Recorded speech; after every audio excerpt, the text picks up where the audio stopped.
문재인 대통령이 잠시 뒤 기자회견을 열어 집권 3년차 국정계획을 설명하고 취재진의 질문에 답할 예정입니다. 회견은 100분 동안 진행되며 주로 경제와 사회 안전망에 초점이 맞춰질 것으로 보입니다. 김정은 위원장이 어제 시진핑 주석과 오찬 회동을 끝으로 중국 방문 일정을 마치고 열차편으로 귀국길에 올랐습니다. 북한과 중국은 이번 정상회담에 대해 아직 아무런 입장을 밝히지 않고 있어서 의도에 관심이 쏠리고 있습니다. 쇼트트랙 심석희 선수의 성폭행 사건을 수사하고 있는 경찰이 가해자 조재범 전 코치의 휴대전화를 압수하는 등 증거 확보에 주력하고 있습니다. 또 심 선수 외에 다른 선수들도 성폭력을 당했다는 주장이 나와 파문이 커지고 있습니다. 어젯밤 서울 대학로에 있는 사우나 건물에서 불이 나 손님들이 긴급 대피하는 소동이 벌어졌습니다. 오늘 새벽엔 경북 성주의 스티로폼 제조 공장에서 불이 나는 등 춥고 건조한 날씨 속에 화재가 잇따르고 있습니다. 법원의 주식 압류 결정 서류가 한국 내 합작회사에 전달되면서 일본 전범 기업인 신일철주금의 자산이 압류됐습니다. 이에 따라 신일철주금은 한국자산 4억 원어치를 팔거나 양도할 수 없게 됐으며 일본은 우리 정부에 협의를 요청했습니다. 직권남용 혐의 등으로 기소된 이재명 경기지사가 오늘 첫 재판을 받습니다. 이 지사는 친형을 정신병원에 입원시키도록 지시하고 TV토론회에서 상대 후보의 질문에 거짓 답변해 공직선거법을 위반한 혐의를 받고 있습니다.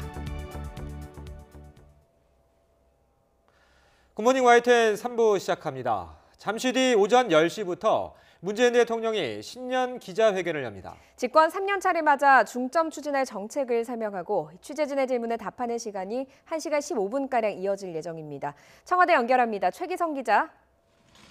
네, 청와대 춘추관입니다. 자, 먼저 오늘 신년 기자회견 어떤 형태로 진행되나요?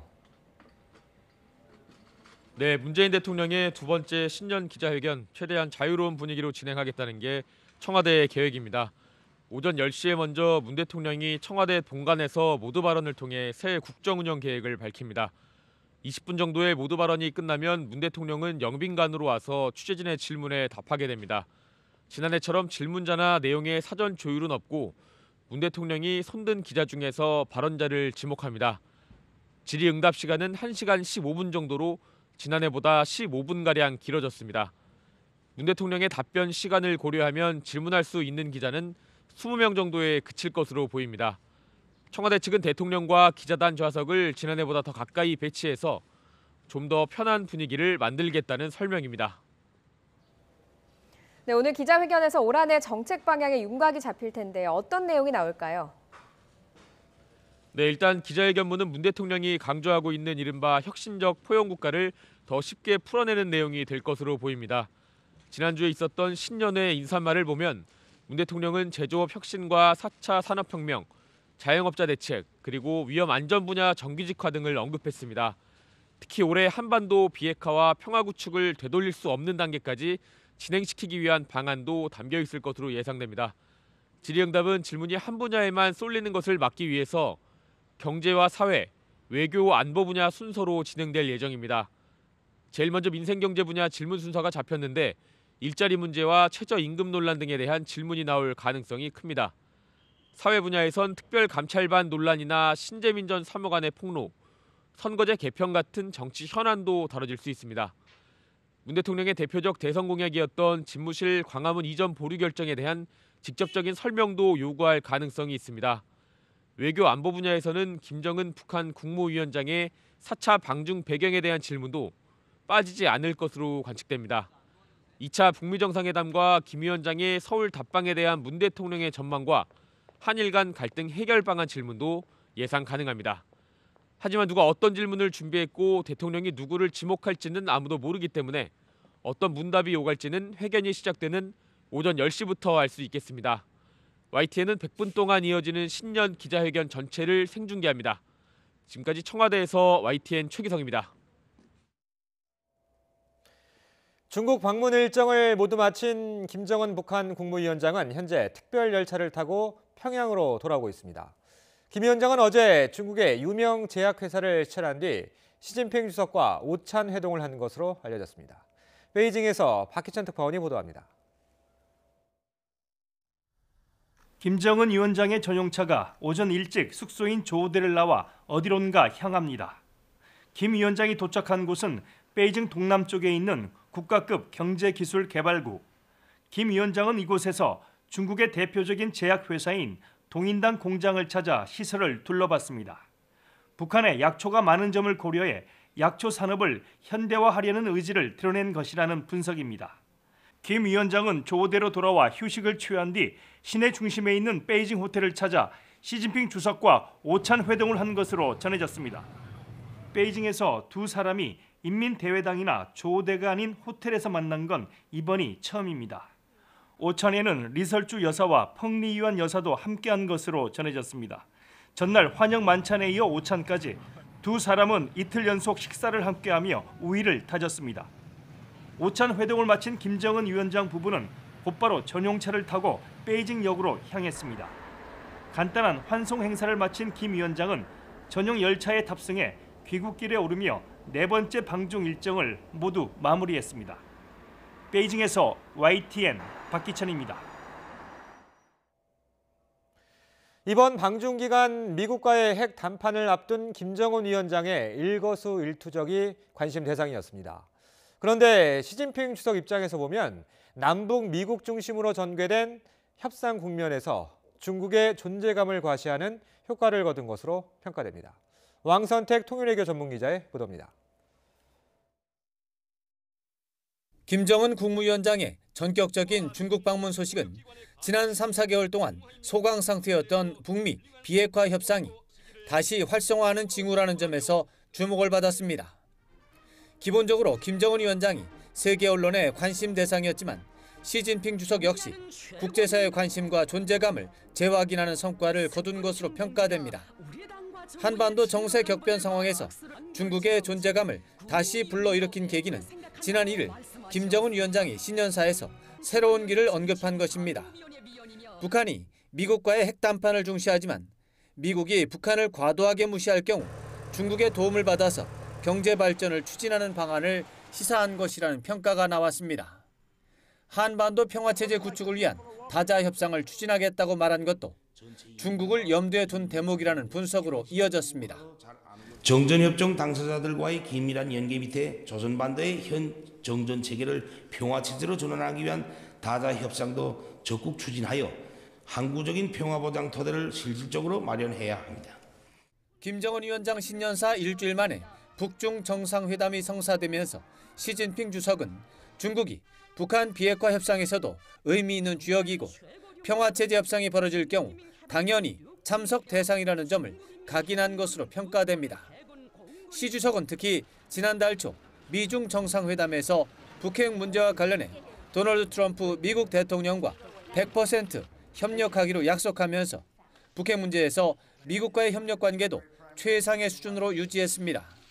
이에 따라 지난해 남북미 3국 대화를 중심으로 진행되던 한반도 정세 격변 상황은 새해 들어 남북미중 4국 대화 구도를 중심으로 진행될 가능성도 생겨난 것으로 평가됩니다. YTN 왕선택입니다.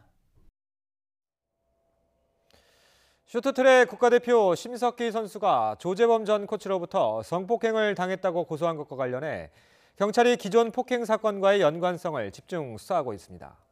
경기 남부지방경찰청은 앞서 2차례에 걸쳐 심 선수를 조사했고 조만간 구치소에 수감된 조 전 코치도 조사할 예정이라고 밝혔습니다. 앞서 조 전 코치는 지난해 9월 심 선수 등 선수 4명을 상습폭행한 혐의로 징역 10개월을 선고받고 법정 구속된 상태입니다. 경찰은 일반적으로 폭행과 협박 이후 성폭행이 이어지는 특성을 고려하면 두 사건이 연관됐을 가능성이 크다고 보고 수사할 방침입니다. 심석희 선수의 성폭행 피해 파문이 확산하자 문화체육관광부도 근절 대책을 발표했습니다. 그러나 폐쇄성이 강한 체육계에서 얼마나 실효성이 있을지 우려하는 목소리는 여전합니다. 김상익 기자가 보도합니다. 미성년자 시절부터 4년간 성폭행을 당했다는 심석희 선수의 충격적인 주장이 나오자 정부가 부랴부랴 유감 표명과 함께 대책 마련에 나섰습니다. 정부는 먼저 영구제명 조치 대상이 되는 성폭력의 범위를 확대하는 등 성폭력 가해자에 대한 처벌을 강화하기로 했습니다. 앞으로는 중대한 성추행의 경우에도 영구 제명하는 등 영구 제명의 대상이 되는 성폭력의 범위를 확대하고 민간 주도로 비위 근절을 위해 체육단체에 대한 전수조사도 실시합니다. 3월까지 조사한 뒤 비위가 드러날 경우 무관용 원칙을 적용해 엄중 문책할 방침입니다.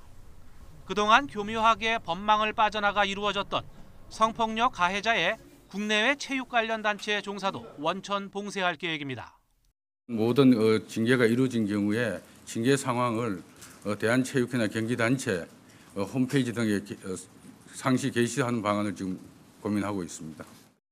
체육계에 특히 2차 피해가 많다고 보고 피해자 지원과 보호 강화를 위한 체육단체 성폭력 전담팀 구성도 추진합니다. 이 밖에 선수촌도 안전하지 않은 만큼 합숙훈련 개선 등 안전훈련 여건 마련에 힘쓰기로 했습니다. 그러나 전문가들은 이미 몇 차례 나왔던 이런 대책들만으로 근본적인 문제 해결이 가능할지 의심하고 있습니다. 아직 미투라는 것조차가 체육계에서는 일어나지 않았다라고 봐야 돼요. 제일 늦은 거고 제일 정말 어떻게 보면은 감춰져 있고 은폐돼 있는 거죠. 정부가 급하게 대책을 쏟아냈지만 폐쇄적이고 집단주의 의식이 강한 체육계에서 과연 성폭력 문제가 쉽게 뿌리 뽑힐지는 여전히 미지수입니다. YTN 김사익입니다. 쇼트트랙 심석희 선수의 성폭행 피해 고백에 이어서 다른 지도자로부터 성폭력을 당했다고 주장하는 현직 빙상 선수들이 나와 파문이 확산하고 있습니다. 전현직 올림픽 메달리스트와 현직 지도자, 빙상인들로 구성된 젊은 빙상인 연대는 성명을 내고 조사 결과 심석희 선수를 제외한 다른 선수들도 빙상계 실세 세력들에게 성폭행과 성추행, 성희롱에 시달려왔다는 사실을 알게 됐다고 주장했습니다. 젊은 빙상인 연대는 성폭력 피해를 본 선수들은 정부가 확실하게 보호해주고 진정한 빙상 개혁을 위해 말이 아닌 행동을 보여준다면 피해 선수들과 함께 진실을 이야기하겠다고 호소했습니다.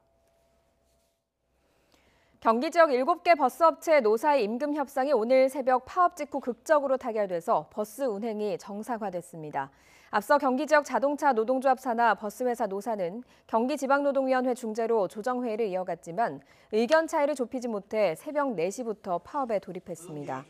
하지만 이후 추가 협상에서 새벽 5시쯤 극적으로 타결돼서 버스 운행을 정상화하기로 했습니다.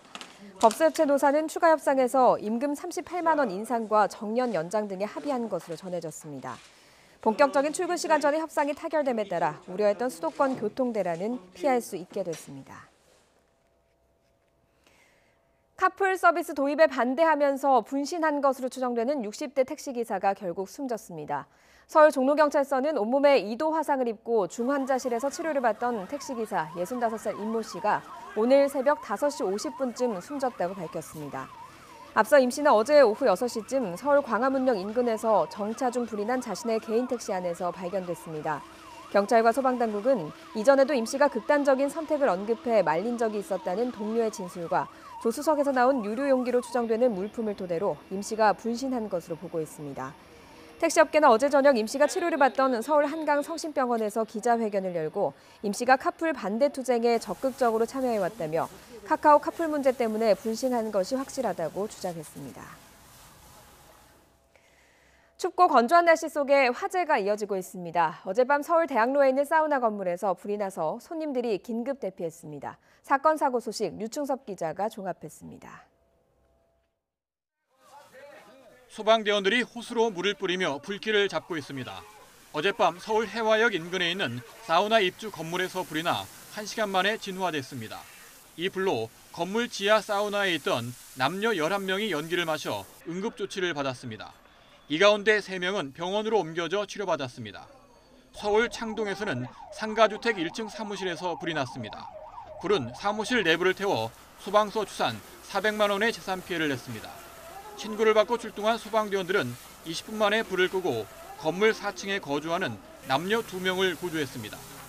오늘 새벽 영동 고속도로 강릉 방향 용인휴게소 인근입니다. 화물차가 작업 중이던 공사 차량을 들이받아 근로자 3명이 다쳤습니다. 경찰은 화물차 운전자를 상대로 졸음 운전을 했는지 조사하고 있습니다. 충남 서천에서 친아버지를 살해하고 달아나는 과정에서 노부부까지 숨지게 한 혐의로 구속된 31살 A씨의 공범이 붙잡혔습니다. 경찰은 공범 34살 B씨를 서울에서 검거해 범행 동기 등을 추궁하고 있습니다. 경찰은 지난달 범행 현장에 B씨도 있었다는 진술을 확보하고 가담 정도를 조사하고 있습니다. YTN 유충섭입니다. 네, 방금 들어온 소식입니다. 김정은 위원장이 어제 중국 방문을 마치고 귀국길에 올랐는데요. 회담 내용이나 어떤 장면들이 공개되지 않았었는데 방금 전 첫 내용이 나왔습니다. 신화통신의 보도입니다. 어제 4차 정상회담에서 북중 간의 중요한 합의를 이뤘다라는 소식이 들어왔습니다. 한반도 비핵화 문제 등에 대해서 공감대를 이룬 것으로 전해지고 있는데요. 다시 한번 정리해드립니다. 어제 4차 정상회담에서 김정은 북한 국무위원장과 시진핑 중국 국가주석이 중요한 합의를 이뤘다는 신화통신의 보도가 처음으로 나왔습니다. 한반도 비핵화 문제 등에 대해서 합의를 한 것으로 보이고 공감을 이뤘다는 소식이 들어왔습니다. 자, 자세한 소식 들어오는 대로 다시 정리해서 전해드리도록 하겠습니다. 다음 소식입니다. 강제징용 일본 전범기업인 신일철주금의 한국 내 자산이 압류됐습니다. 포스코와 합작한 회사 P&R의 지분 가운데 4억여 원어치를 팔거나 양도할 수 없게 됐습니다. 이윤재 기자가 보도합니다. 강제징용 전범기업 신일철주금의 한국 자산 압류 결정이 내려진 지 엿새 만에 압류명령 효력이 생겼습니다. 지난 3일 대구지방법원 포항지원이 신일철주금의 자산인 P&R 주식 8만 1,000여 주를 압류하라고 결정한 서류가 P&R 측에 전달됐기 때문입니다. 이에 따라 신일철주금은 4억여 원어치 주식 8만 1,000여 주를 팔거나 양도할 수 없게 됐습니다. 신일철주금은 포스코와 합작 투자해 제철 부산물 자원화 기업인 P&R을 한국에 세웠고 주식 234만여 주를 가진 것으로 알려졌습니다. 앞서 대법원은 지난해 10월 말 신일철주금이 강제징용 피해자 95살 이춘식 씨 등 4명에게 1억 원씩 배상하라고 판결했습니다. 하지만 신일철주금은 이를 무시했고 피해자의 압류 신청 끝에 한국자산 일부가 묶이게 된 겁니다. 신일철주금 측이 배상하겠다는 뜻을 밝히면 압류가 풀릴 수 있지만 계속 거부한다면 주식을 강제로 팔아서 현금화하는 절차가 이루어집니다. 당연히 협의가 최우선이기 때문에 협의를 위해서 일단 매각명령 신청하지 않고 압류까지 나아간 것이고요. 대법원 판결에 따르지 않겠다는 입장이 바뀌지 않는다면 저희 역시도 생존해 계신 피해자의 연세가 많으시기 때문에 언제까지 기다릴 수 없을 것이라고 봅니다. 일본 정부는 1965년 한일 청구권 협정으로 배상은 모두 해결됐다는 기존 입장을 되풀이하면서 우리나라의 문제 해결을 위한 협의를 요청했습니다. YTN 이윤재입니다. 네, 앞서 전해드린 대로 일본 외무성은 한국 법원이 일본 기업에 징용 배상 판결을 내리고 한국 내 자산에 대한 압류를 승인한 것과 관련해서 우리 정부의 협의를 요청했습니다. 일본 외무성 아키바 다케오 차관은 어제 오후 이수훈 주일 한국 대사를 외무성으로 불러서 1965년 한일 청구권 협정에 의한 양국 협의를 공식으로 요청했습니다. 아키바 차관은 이 자리에서 징용 배상은 1965년 한일 청구권 협정으로 다 해결됐다는 기존 주장을 되풀이하면서 징용 배상과 관련한 최근 한국 법원의 판단은 이 협정에 명백하게 위반한다고 강조했습니다. 아키바 차관은 이어 일본 정부는 이 문제와 관련해서 한국 정부의 적절한 조치 마련을 요청했지만 구체적인 조치는 없었다며 협의 요청의 배경을 설명한 것으로 전해졌습니다.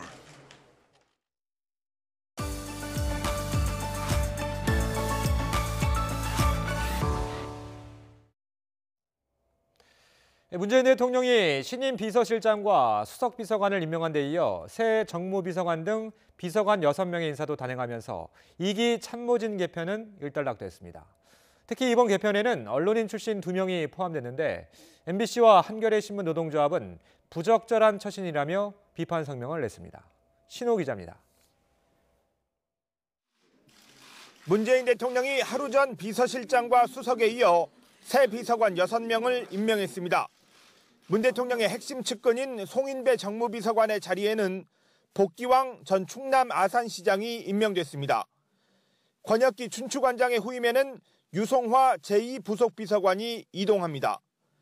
제2부속비서관에는 신지연 해외언론비서관이 임명됐고 그 자리에는 김혜경 대한무역투자진흥공사 상임감사를 발탁했습니다. 반년 가까이 공석이었던 국정홍보비서관에는 여현호 전 한겨레신문 논설위원이, 문화비서관에는 양현미 한국문화예술교육진흥원장이 임명됐습니다. 문재인 대통령은 내년 총선 출마 준비를 위해 이번에 청와대를 떠나는 권혁기, 송인배, 남효원 비서관과 점심을 들면서 그동안 고생했다고 격려했습니다. 노영민 비서실장은 공식 업무 첫날 청와대 전 직원들에게 보낸 편지를 통해 성과를 내는 청와대가 되기 위해 끊임없이 고민하고 치열하게 토론해달라고 당부했습니다. 청와대는 현재 공석인 의전비서관과 고용노동비서관, 과학기술보좌관은 적임자를 찾는 대로 발표할 계획이어서 2기 참모진 개편을 매듭짓고 집권 3년 차를 맞을 준비를 마쳤습니다. 이번 개편에선 국민소통수석과 국정홍보비서관이 최근까지 언론사에 근무하다 청와대에 직행했습니다. MBC와 한겨레신문 노동조합은 부적절한 처신이라며 비판 성명을 냈습니다. YTN 신호입니다. 친형을 정신병원에 강제 입원시킨 혐의 등으로 기소된 이재명 경기지사가 오늘 첫 재판을 받습니다. 수원지방법원 성남지원은 오후 2시 직권남용과 공직선거법 위반 혐의를 받는 이 지사의 첫 공판을 연다고 밝혔습니다. 이 지사는 지난 2012년 성남시장 일대 보건소장과 정신과 전문의 등에게 친형을 정신병원에 입원시키도록 지시한 혐의를 받고 있습니다. 청와대 민간인 사찰 의혹을 폭로한 김태우 수사관이 오늘 세 번째로 검찰에 출석합니다. 이번 소환 조사가 끝나면 청와대 관계자들도 차례로 소환될 것으로 보입니다. 조용성 기자가 보도합니다. 청와대를 겨냥해 폭로를 이어온 김태우 수사관이 오늘 또 검찰에 나옵니다. 이번이 세 번째 참고인 조사입니다. 앞서 김 수사관은 건강상의 이유 등을 들어 2차례 출석 일정을 미뤘습니다. 검찰이 김 수사관을 상대로 확인할 부분은 크게 3가지입니다. 임종석 전 청와대 비서실장이 오용근 주 러시아 대사와 관련한 비위 혐의를 보고받고도 무마했는지, 조국 민정수석과 특별감찰반 인사들이 민간인 사찰을 지시했다는 주장의 근거는 무엇인지, 또 현 정부가 조기 사퇴를 압박하기 위해 이른바 환경부 블랙리스트를 만들었는지 여부입니다. 앞서 검찰은 환경부 산하기관 전직 직원들을 참고인 신분으로 불러 조사했습니다. 청와대 인사들을 고발한 자유한국당 관계자들은 그제 검찰에 나와 김 수사관을 측면 지원했습니다. 김태우 수사관이 비위 덮으려고 폭로했다는 의견에 대해서는 어떻게 생각하세요? 앞뒤의 사실관계가 정리되면 그 자체로 진실로 인정을 받는 게 수사입니다. 불필요한 메신저 공격으로 이 사안을 희석하려고 하는 것은 저는 옳지 못하다고 생각합니다. 핵심 참고인인 김 수사관에 대한 조사가 마무리되면 청와대 관계자들이 피고발인 신분으로 소환됩니다. 김 수사관의 특감반 근무 때 상관인 박형철 반부패 비서관과 이인걸 전 특감반장을 시작으로 청와대 윗선에 대한 검찰 조사는 속도를 낼 것으로 보입니다. YTN 조용성입니다. 조혜주 중앙선거관리위원 후보자의 국회 인사청문회가 파행을 빚었습니다. 조 후보자가 지난 대선 당시 문재인 후보 캠프에서 활동한 것으로 더불어민주당 대선 백서에 기재됐기 때문인데요. 여당은 행정적인 착오로 이름이 잘못 올라간 것이라고 해명했지만 야당은 지명 철회를 요구하고 있습니다. 김영수 기자의 보도입니다. 지난 19대 대선 과정을 담은 더불어민주당 선거 백서입니다. 선거 캠프에서 활동한 명단도 수록됐는데 공명선거특보에 조혜주 중앙선거관리위원 후보자가 이름을 올렸습니다. 자유한국당은 즉각 후보자의 정치적 중립성 문제를 들고 일어났습니다. 캠코더 출신 조혜주를 임기 6년의 선관위원으로 임명하여 내년 총선과 연이은 대선에 영향을 미치려는 의도가 분명합니다. 바른미래당은 인터넷에 올라온 백서에서 최근 조 후보자 내용이 삭제된 것을 지적하며 은폐 의혹까지 제기하고 나섰습니다. 후보자가 이 공명선거 특보로 실제 임명이 됐었고 그 임명과 관련된 히스토리 살펴볼 수 있는 자료들을 삭제한 것이 아니냐라는. 이에 대해 조 후보자는 YTN과의 통화에서 민주당 특보로 활동한 사실이 없다며 검증 과정에서 인터넷에 잘못 올라온 것을 발견하고 삭제한 것이라고 해명했습니다. 야당이 보이콧한 인사청문회 자리에서 민주당은 행정착오로 후보자의 이름이 잘못 기재됐고 실제 공명선거 특보로 임명된 사람은 없었다고 진화에 나섰습니다. 그러면서 정치적 편향성이 있다면 청문회에서 질의하고 지적하면 된다며 일방적 보이콧을 비판했습니다. 또 이명박, 박근혜 정부 당시 임명된 전현직 위원들을 사례로 정치적 편향성이 결격 사유는 아니라고 지적했습니다. 선관위원이 되기 전에 정당 활동을 했느냐, 정당에 가입했느냐, 어떤 정치 활동을 했느냐는 아무런 문제가 안 된다는 겁니다. 중앙선거관리위원은 모두 9명으로 선거사범에 대한 조사권을 가진 사무처를 감독하고 유권 해석 같은 중요한 의사결정을 하는 역할을 맡습니다. 선관위 관계자는 현직 위원의 경우 법적으로 정치적 중립을 지켜야 하지만 후보자의 결격 사유를 명시하고 있지는 않다고 밝혔습니다. YTN 김영수입니다. 국회 정치개혁특별위원회 자문위원회가 국회의원 비례성과 대표성 강화를 위해 의원 정수를 확대해야 한다는 의견을 내놨습니다. 자문위원회는 문희상 국회의장과 심상정 정개특위위원장에게 이 같은 내용이 담긴 의견서를 전달했습니다. 정개특위 자문위는 우선 연동형 비례대표제를 도입해야 한다며 국회의원 정수를 현행 300명에서 60명 더 늘려야 한다고 제안했습니다. 이와 함께 현행 만 19세인 투표 참여 연령을 만 18세로 낮추고 합리적 민주적으로 공천이 이뤄지도록 제도 개혁도 병행해야 한다고 권고했습니다.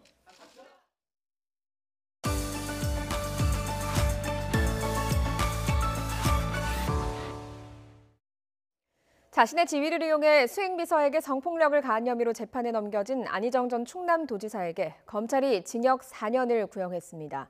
검찰은 서울고등법원에서 열린 안 전 지사의 항소심 결심 공판에서 이번 사건은 전형적인 권력형 성범죄라며 지난해 1심과 같은 징역 4년을 구형했습니다. 수행비서 김지은 씨도 변호인을 통해 아무리 힘센 권력자라도 위력으로 인간을 착취하는 일이 다시 일어나지 않도록 해달라고 호소했습니다. 안 전 지사는 최후 진술을 통해서 무한한 책임감을 느낀다면서도 자신이 경험한 사실은 김 씨의 주장과 다르다며 혐의를 부인했습니다. 안 전 지사에 대한 항소심 판단은 다음 달 1일에 나올 예정입니다. 직접 고용 등을 요구하며 420일 넘게 굴뚝농성 중인 파인텍 노조가 어제 사측과 5번째 교섭을 벌였지만 이번에도 합의를 이루지 못했습니다. 노사는 오늘 오전 11시 6차 교섭을 이어가기로 했습니다. 노조 측은 소속 조합원 5명을 스타플렉스가 직접 고용하거나 김세권 대표가 파인텍 대표를 겸임하는 방식으로 법적 책임을 지라고 요구하고 있지만 스타플렉스 측은 강성 노조원들을 직접 고용하면 회사 운영에 어려움이 예상된다며 거부하고 있습니다. 지난 8일 실시된 서울시 공립초등학교 신입생 예비 소집에 불참하고 전화 등으로 입학 등록 의사도 밝히지 않은 아동이 9,789명으로 나타났습니다. 서울시교육청은 올해 취약 통지서를 보낸 아동 가운데 12.6%인 9,700여 명이 예비 소집에 나오지 않거나 일체 연락이 없어 소재 파악에 들어간다고 밝혔습니다. 교육청은 아동의 소재를 알 수 없거나 부모와 연락이 닿았어도 아동과 직접 만날 수 없는 경우 아동의 신변에 이상이 있다고 판단될 경우에는 경찰에 수사를 의뢰할 방침입니다.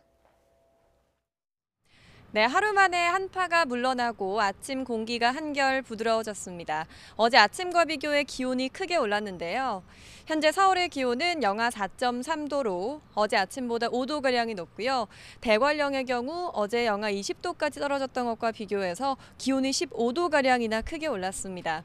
낮에는 서울 기온이 영상 3도까지 올라서 추위가 한결 누그러지겠습니다. 다만 추위가 주춤하니까 어김없이 미세먼지가 발생합니다. 대기가 정체되면서 경기와 충청 지역의 공기가 탁한데요.